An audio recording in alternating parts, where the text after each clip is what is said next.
Fala galera, estamos de volta aí com mais um vídeo para vocês e mais um review. E desta vez desse cara bonitão aqui que é o Zenfone 4.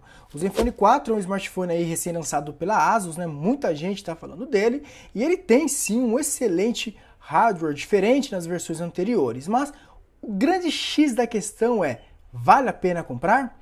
Por que eu digo isso? Porque a versão passada, o Zenfone 3, ela foi sucesso de vendas justamente pelo seu custo-benefício. Já nesse caso, o Zenfone 4, a Asus elevou um pouco o preço dele, mas é um excelente smartphone, é isso que nós vamos ver aí nesse review depois aí da nossa vinheta, então vem comigo. Vamos lá falar mais desse cara aqui que é o Zenfone 4 e no final vamos descobrir se ele é um smartphone bom para você, se vale realmente a compra, a aquisição desse aparelho. Começando então falando a respeito do seu design, nós sabemos que hoje em dia é muito difícil ter um smartphone singular, um smartphone que não tenha semelhanças, porque como é um formato padrão, sempre vai ter um smartphone, sempre vai ser parecido com o outro. E com o Zenfone 4 isso não é diferente. Na parte da frente nós temos algo bem parecido, né, com a linha Galaxy da Samsung ou mesmo os iPhones, mas mesmo assim o aparelho é muito bonito. As bordas laterais diminuíram bastante em relação ao Zenfone 3, mas ainda não dá para chamar ele de um borderless. Ele possui toda a frente aqui em volta da tela com acabamento 2.5D, né, o seu vidro, e as bordas superiores e inferiores elas são bem grandes, mas porém elas são simétricas, então deixa bem confortável o design, algo que acontece, por exemplo, nos aparelhos da Apple. Mas é na parte traseira que esse aparelho se destaca. Ele tem aqui atrás o famoso efeito de luzes concêntricas característica da Asus, que está presente em todo aqui o vidro traseiro. O grande destaque foi por conta do modo que foi montada as suas câmeras. Ela está montada diretamente aqui no chassi e abaixo do vidro aqui da parte de trás. Isso resulta então numa câmera totalmente interna e não há presença de nenhum calombo aqui. Isso eu achei bem legal.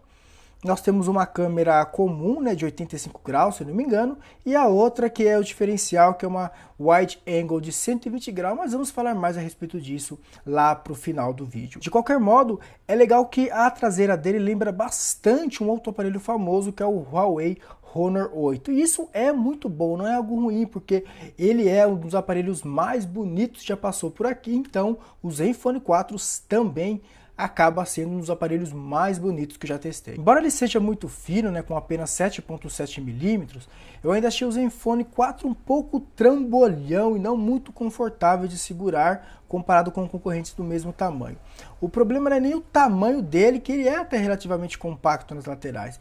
O problema maior que eu achei é na traseira, que é totalmente plana. Como ele não tem curvas laterais, aquelas traseiras curvadas que a maioria dos aparelhos possui hoje, então não tem a pegada tão boa assim. Com o tempo talvez vai acostumar, mas eu acho que bordas curvas nas laterais em aparelhos desse tamanho, nesse porte de preço, eu acho que é algo essencial que a Asus já deveria pensar, né, para as próximas versões dos seus smartphones. Além disso, como ele é de vidro e é plano, facilita bastante ele escorregar da mão, então uma capinha aqui é meio que obrigatória para evitar um acidente fatal com ele. Pelo menos a Asus colocou aí no pacote do Zenfone 4, de todos os modelos, uma capinha de silicone simples, transparente, mas que já vai ajudar bastante. Ele é todo construído sobre um chassi de alumínio revestido de vidro, tanto na parte de trás como na parte da frente, e protegido com Corning Gorilla Glass 3. Aqui vai um elogio. A tela está muito bem tratada. Não estou falando de qualidade de imagem ainda, mas a proteção oleofóbica é uma das melhores que já vi. Raramente ela ficou engordurada ou com marcas de dedo, né? Aquela coisa que fica meio nojenta ali na tela. Não. Além disso, ela não arranha facilmente. Isso é muito legal, porque eu já fiz testes com aparelhos como o Galaxy S8 ou o Moto Z2 Force, que apenas de 1 ou 2 dias de uso, só de tirar e colocar no bolso, já arranhou totalmente a tela, com aqueles arranhões bem fininhos. Mas o Zenfone 4 já fazem 3 semanas que eu estou usando sem nenhum tipo de película e não há nenhum tipo de arranhão. Muito bom essa proteção que a Asus conseguiu colocar no Zenfone 4. A tela dele é uma tela de 5.5 polegadas com resolução Full HD e a tecnologia utilizada é o IPS. A qualidade é ok, nada de ruim, mas também nada fora do normal de um topo de linha ou intermediário premium. Você não vai ter problemas em enxergar mesmo em um dia ensolarado, né, com a luz do sol bem de frente com a tela. O brilho é bem alto, o contraste é bom, temos um branco bem fiel, porém o ponto negativo fica com o preto, que é meio acinzentado, escuro. Não é que seja ruim, mesmo porque estamos falando de uma tela IPS, mas eu achei que o preto poderia ser mais profundo, mas nada que atrapalhe muito o uso no dia a dia. Em termos de hardware, nós temos um smartphone bem poderoso, o processador Snapdragon 660, ele vem com 6 GB de memória RAM e 64 de armazenamento interno, além da entrada para cartão micro SD. E esse aparelho aqui é Dual SIM. Lembrando que há ainda outras versões, há duas versões além dessa, né, com o Snapdragon 630, uma com 32 GB de armazenamento e outra com 64, que são obviamente aparelhos mais baratos. Categorizar o Snapdragon 660 é algo bem difícil, porque ele está acima de qualquer intermediário premium hoje que normalmente utilizam os processadores Snapdragon 625 ou 630. Temos o Moto Z2 Play, Moto G5S Plus, o próprio Galaxy A9, o A7, o A5, ainda o próprio Zenfone 4, o mais barato. Porém, esse processador 660 ele não chega a ser um top de linha. Embora ele tenha saído do projeto do Snapdragon 820 com núcleos Creo, ele não é um 820, ele não é um processador top de linha, que fique bem claro isso. Ele tem um desempenho de processamento bem próximo ou equivalente ao Snapdragon 820. Porém, em termos de GPU, ele é mais fraco. A GPU que equipa ele é uma Adreno 512, e nos meus testes eu percebi que era cerca de 25 a 30% mais fraca do que a 530 que vem no 820 e 821. Ela roda todos os jogos que eu testei com gráficos máximos sem problema. Mas na prática, com um processador com clock inferior e com uma GPU inferior, ele é um processador potente, porém energicamente mais econômico que o Snapdragon 820. Então nós temos um desempenho melhor de bateria em relação ao top de linha e perde um pouco também em desempenho gráfico, porque o processamento é imperceptível o que ele perde para os tops de linha do ano passado. No AnTuTu Benchmark, embora eu não goste muito, né, de testes sintéticos, ele fez ali cerca de 110 mil pontos, bem próximo do que smartphones com 820 conseguem, que está na faixa dos 120 para 130 mil pontos. Então é um excelente desempenho, mais uma vez eu friso. Então, com isso, em todos os jogos que eu testei, até os jogos mais pesados disponíveis na Google Play hoje, ele rodou muito bem, sem engasgo, e a maioria deles com os gráficos no máximo. A bateria dele é uma bateria de 3.300 mAh. Como eu disse, como o Snapdragon 660 é mais econômico em relação aos tops de linha, ele tem aí um bom desempenho de bateria, porém é inferior aos intermediários. Então, se você acha que vai comparar ele em desempenho de bateria com, por exemplo, o Zenfone 3 ou outros intermediários como o Moto Z2 Play, isso não vai acontecer. Ele é um smartphone acima, então ele gasta mais porque ele é mais potente. Ele é melhor que top de linha, mas não é melhor que intermediários premium, não. No meu caso, ele ficou na média dos tops de linhas bons, aguenta bem o dia de uso. Tirando o aparelho às 7 horas da manhã, eu fiquei navegando na internet por cerca de 2 horas e meia no 4G, ouvi música no Spotify via Bluetooth por 3 horas, sempre no Wi-Fi, joguei alguns jogos, casualmente, jogos pesados, somando ali 30 minutos, tudo isso sempre com um brilho no automático. Então, chegando em casa lá para as 8 horas, ele ainda estava com cerca de 20% de bateria. Então é uma marca boa, pelo menos para o meu uso,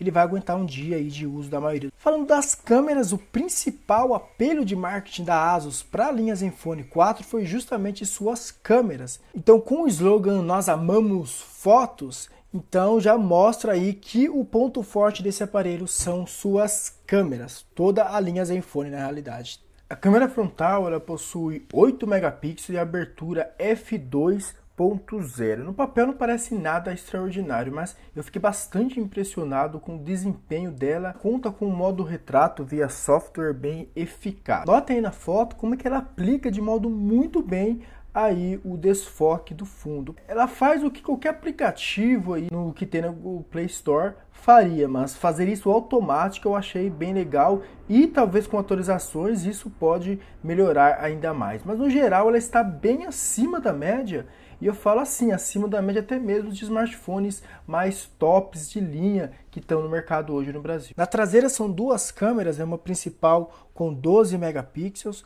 com lente de abertura f1.8, nessa lente fabricada pela Sony, e uma secundária de 8 megapixels que acompanha uma lente angular de abertura f2.2 de 120 graus.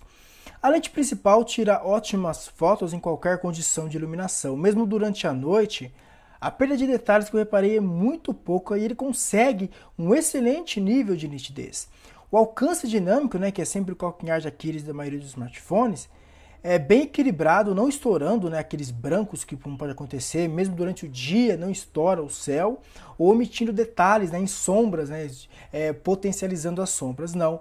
Ficou tudo muito bem equilibrado. As cores também são equilibradas, o contraste é bem natural, nada muito lavado, e a nitidez no geral é muito boa. Mas como acontece com 99% dos celulares com um sistema de duas câmeras, a segunda, seja ela de zoom ou de wide angle, é bem inferior. No caso do Zenfone 4, ela é inferior até mesmo comparando com a frontal dele, que também é um sensor da Sony. Mesmo tendo uma abertura f2.2, que não é também tão ruim assim, as fotos à noite poderiam ser melhores, mas elas ficam no geral ruins e indistinguíveis em algum momento. Pior mesmo é que durante o dia, onde teoricamente ela se sairia bem, dá para reparar bastante ruído e falta de nitidez. Vale lembrar que além da abertura maior, a lente fabricada, a lente wide angle, é fabricada por uma empresa diferente e não tão tradicional. Enquanto a principal é um sensor Sony MX362, que é o mesmo utilizado, por exemplo, no Zenfone 3 Zoom, o secundário é fabricado por uma outra empresa chamada OmniVision, e o sensor é o OmniVision 8856. Então isso justifica um pouco da qualidade inferior. Eu continuo preferindo ainda, eu já disse em outros reviews, como eu disse lá no LG G6, que eu prefiro lentes wide angles em comparação com lentes zoom, porque você consegue ali fazer composições diferentes de cena na fotografia, eu acho isso bem bacana. Mas se tivesse uma lente um pouquinho melhor, ficaria mais bacana. O G6, por dos inúteis, embora também seja inferior à lente wide angle, não é tão drástica a diferença aqui, porque lá os dois sensores são da Sony. E ele também, o Zenfone 4, grava vídeos em Full HD a 60 frames por segundo e também grava vídeos em 4K. Ele possui um estabilizador óptico de 4 eixos, que nos meus testes ele saiu muito bem. Porém um pouquinho inferior aos smartphones que possuem o mesmo sistema, como o Galaxy S7 ou S8, mas no geral ficou muito bom, melhor que qualquer intermediário que tem no mercado hoje, sem dúvidas alguma. A questão de software sempre foi aí o grande problema da ASUS. A ZenWire é famosa por ser poluída e lenta, feia. No Zenfone 4, na versão 4 da ZenWire, a ASUS tentou melhorar e conseguiu melhorar bastante de fato. Não está do jeito que eu gostaria, mas está a caminho para isso. Como disse, ainda tem muito que melhorar. Sinceramente, o que fico mais triste é que parece que a ASUS ela faz uma, vamos dizer, uma adaptação da ZenWire para o português. Não é uma versão como deveria ser. E não é de fato. Erros grotescos de tradução estão presentes desde o primeiro Zenfone e esses erros continuam se repetindo vez após vez. Por exemplo, notem aqui que na hora de ajustar o brilho, se você puxar para o mínimo, tudo certo. Mas quando você vai para o máximo, está escrito luz. O que seria mínimo e luz? Seria, obviamente, aqui o correto seria o máximo. Ele tem, por exemplo, a opção de mudar a fonte. Legal. Então vamos lá em estilo de fonte, daí você vai encontrar fonte padrão. E abaixo 3 fontes com o nome mandarim. Isso não é legal para o português. Ou quando configurar o tempo de compartilhar a conexão, conexão o 4G, o 3G, começa com após X minutos e depois do nada muda para depois de, então uma falta aí de padrão. No novo app, por exemplo, de assistente de áudio, é possível, e é bem legal esse aplicativo, diga-se de passagem, é possível configurar perfis para diferentes fones de ouvido, então você ajusta aí o balanço, a equalização, etc. Porém, quando você vai adicionar um fone de ouvido, aparece a palavra adicionar. Então, mais um erro grosso de português. Esses são apenas alguns exemplos que eu achei, né? Existem outros, pode até parecer besteira, mas isso é uma coisa que me irrita porque passa a sensação de amadorismo com respeito à equipe de tradução. O que não pode, né, acontecer com uma empresa do porte da ASUS, a importância que ela dá no Brasil como seu segundo mercado. E principalmente a falta de respeito, né, com a língua portuguesa. É interessante que até em marcas que nem vendem oficialmente no Brasil, suas interfaces como a MIUI da Xiaomi ou a MI da Huawei não tem esses erros, eu não achei esse tipo de erro, então a ASUS precisa melhorar isso aí. Resumindo, a ASUS deu uma bela melhorada na interface, mas não é ainda uma interface que eu goste.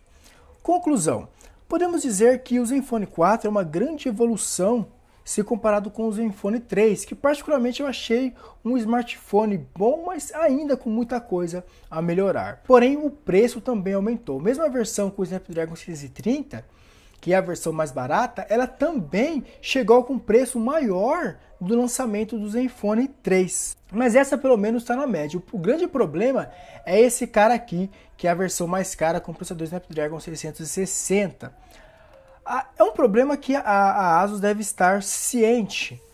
O aparelho é excelente, o Snapdragon 660 é um processador excelente, porém, ele tem aí um problema sério com a concorrência, porque ele está em uma faixa de preço, atualmente está entre R$ 2.300 e R$ 2.500, que ele está quase batendo ali de frente com os smartphones tops de linha, que são superiores, com processadores superiores, e também bate de frente com pouquinho mais caro ainda que smartphones top de linha do ano passado. Eu sei que só processador não caracteriza um smartphone como sendo ou não top de linha. Mas se você compra um smartphone caro, que é vendido como top de linha, no mínimo que o cliente exige que seja um processador lançado como topo de linha. Então vamos lá.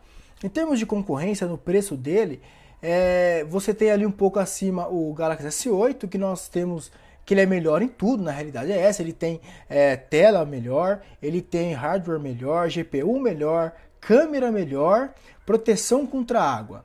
Então não tem como competir com o S8, e mais uns R$300 você já compra ele. Você tem praticamente no mesmo preço o Z2 Force da Motorola, que possui processador melhor, possui uma GPU melhor, possui uma bateria melhor, possui uma tela melhor resistente, e vai empatar ali na câmera. Então, é mais jogo aí um Z2 Force, na minha opinião. Ah, mas ele está mais barato, está mais barato. Então, vamos para os smartphones do ano passado. Eu acho que o grande concorrente dele, indiretamente, é o Galaxy S7 Edge, porque ele está mais barato que o Zenfone 4, mas possui uma tela melhor, proteção contra água, uma bateria melhor, hardware melhor, porque ele tem um processamento talvez equivalente, mas a GPU é melhor, e uma câmera que, na minha opinião, é melhor em alguns aspectos e empata em outros. Então, fica difícil competir nessa faixa de preço. Talvez quando ele abaixar de preço, daqui a alguns meses, chegando na faixa de R$1.900, R$1.800, eu acho sim que o Zenfone, com esse cara aqui, né, com 660, vai ser uma excelente opção. Até chegar esse abatimento no preço, eu ainda acho que ele não é a melhor opção de mercado para quem procura um smartphone com excelente desempenho, beleza? Então é isso aí, espero que vocês tenham gostado do vídeo. Se gostaram, deixa o like aqui no canal, não se esqueça de se inscrever. Se vocês não concordam com o que eu disse, podem falar aqui no comentário, só não seja hater, que isso mesmo, comentários haters, não sei se vocês estão percebendo, eu estou deletando direto, isso aqui não vai ter mais no nosso canal, beleza? Então, fiquem aí, espero que tenham gostado do vídeo e até o próximo vídeo.